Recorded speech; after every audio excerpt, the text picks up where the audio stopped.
Good morning, pakainin natin ang mga butiki, ilatagan natin sila ng pagkain. Ang pinakakain ko po sa kanila, dog food, o seafood.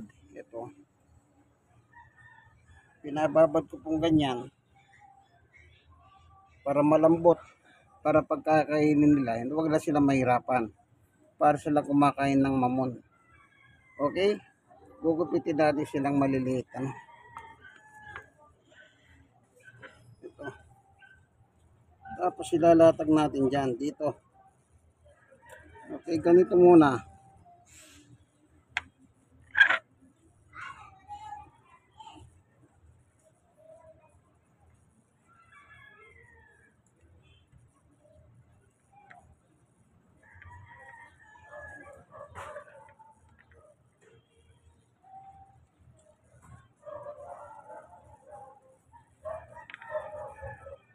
Andiyan na sila. Mukhang naamoy na nila. Mas maganda, lilitin muna natin sila. Kasi para sabay-sabay lagay. Ayan, i-prepare natin. Kaya nakababad po yan para malambot, para wag silang mahirapan. Para nguya lang sila, ay lunok lang sila ng lunok. Nandyan na, nakikita nyo na ba? Ayan, ausi po dito, masarap. Pagkain ng aso. Na binabad parang mamon, ika nga. So isa na lang. Tapos na. At ilalatag na natin yung kanilang pagkain. Itong ganitong estilo po, naman ako sa tatay ko ito nung araw. Ganyan ang tatay ko eh. Yan o. Kita nyo ate, tingnan nyo ha. Butiki, butiki. Oh. Ayan.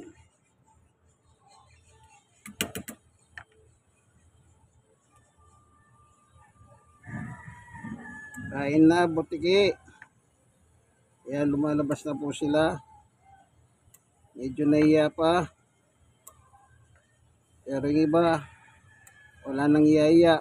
Tira lang ng tira. Sige, kuha lang kayo. Sa inyo naman yan. Medyo parang naiya sila, naiilang sila sa tao. Pero ayan nyo sila. Ilalagay ko lang lahat ito para makita nila na mayroon na silang pagkain na nakalatag. Yan. Nakikita nyo ba, kaibigan?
So, nandyan na lahat. Nakalatag na.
na.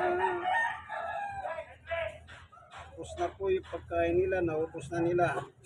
Ang gutom pa sila, tama na yun. Lahat naman nakakain yan eh.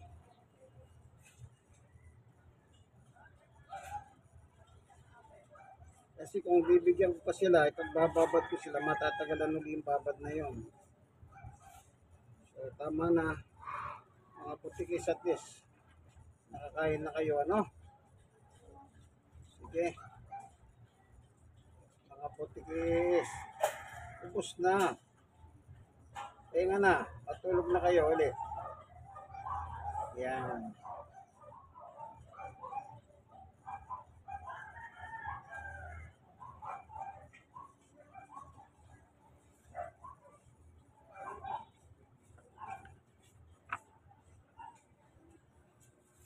So, ubos na.